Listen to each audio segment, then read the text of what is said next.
টাকা যদি বাড়াইলই তাহলে সব পাম্পে কেন তেল নাই? পার লিটার 20 টাকা, এটা কোনো মানে নেওয়া যায় না। ইউনুস কমাই দিয়েছিল, এতদিন চলানো দেশ অঞ্চল অন্তর্মনে গেলে।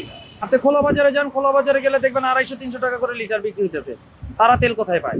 এখন যে দামটা বাড়াইছে সিরিয়াল অনুপাতে ঠিক নাই। দাম বাড়ানো ঠিক আছে, দাম বাড়াইছে, এখন হয়তো যারা মজুদ টজুদ করে রাখছিল ওগুলো হয়তো এখন ছেড়ে দেবে। 20 টাকা যদি বাড়াইলই তাহলে সব পাম্পে কেন তেল নাই? সকাল 5টায় আইসা এখন 9 ঘন্টা পার হয়ে গেছে। পার লিটার 20 টাকা, এটা কোনো মানে নেওয়া যায় না আসলে। আর না মানে নেওয়া যায় তো যদি ইজিলি তেলটা পাওয়া যেত। এনে 9 ঘন্টা 10 ঘন্টা দাঁড়ায় থাকে, তারপরে কি এটা পাওয়া যায়?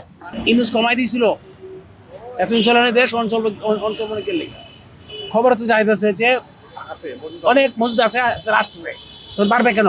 মানে এটা ওই পাম্প লাগা সিন্ডিকেট, এরা ওই সরকার একটু চাপ দেখ যে 24 ঘন্টা করে পাম্প বন্ধ থাকলে সিলিন্ডার করে দেবো, দেখবেন একটা পাম্প করে দেবো, সব পাম্পে তেল দিবে। আমরা তো আশা করছিলাম যে আপনার গতকাল রাত্রে যখন শুনছি তেলের দাম বৃদ্ধি পাইছে, তো এটা হয়তো বা স্বাভাবিক হয়ে যাবে, কিন্তু মোটামুটি আগের মতোই পরিস্থিতি। দীর্ঘ সিরিয়াল, সকালবেলা আপনার 5টা থেকে এখনো অলমোস্ট 2টা বাজে। আরও আমার পাম্প পর্যন্ত যেতে কমসে কম আরও 2 ঘন্টা লাগবে। অবশ্যই একটা গভর্নমেন্ট মিথ্যা কথা বলবে না, পর্যাপ্ত মজুদ আছে, কিন্তু তাহলে এই জায়গায় একটা সিন্ডিকেট হইতেছে, ডিপো এবং পাম্প মালিক সমিতি। আপনি খোলা বাজারে যান, খোলা বাজারে গেলে দেখবেন 250-300 টাকা করে লিটার বিক্রি হইতেছে। তারা তেল কোথায় পায়? আমি একটা গাড়ি নিয়ে 12 ঘন্টা লাইনে দাঁড়িয়ে 1000-1200 টাকা তেল পাইতেছি, কিন্তু একটা খোলা বাজারে আপনি যান 20 লিটার তেল চাইলে তারা দিতে পারবে 250-300 টাকা লিটার। অবশ্যই এখানে একটা সিন্ডিকেট জড়িত।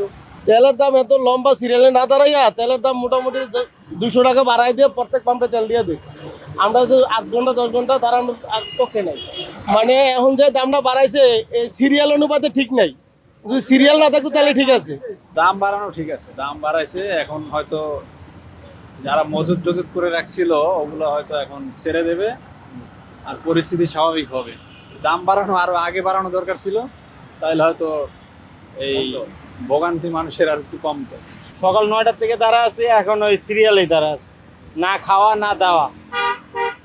খাওয়া দাওয়া তো নাই, এই তেলের সিরিয়াল নিয়ে আবার যাও ডিউটি করতে। সরকারের নিচে বলছে মজুদ আছে তেল, এখন যে তেলের দাম ফুট করে যে বাড়ায় দেবে এটা কেউ আশা করেনি ভাই। এমনিতে 10 ঘন্টা লাইনে দাঁড়াই থেকে আবার অতিরিক্ত দাম দিয়ে তেল কিনতে হচ্ছে, এটা আমাদের জন্য একটু কষ্টকর আর কি। বেঁচে থাকাটাই কষ্ট হয়ে যাইতেছে, কারণ আমাদের এখন সব কিছুতেই চ্যালেঞ্জ, তেল, যাতায়াত, আদার্স সব বিষয়ে আমাদের জন্য এখন চাপ হয়ে যাচ্ছে।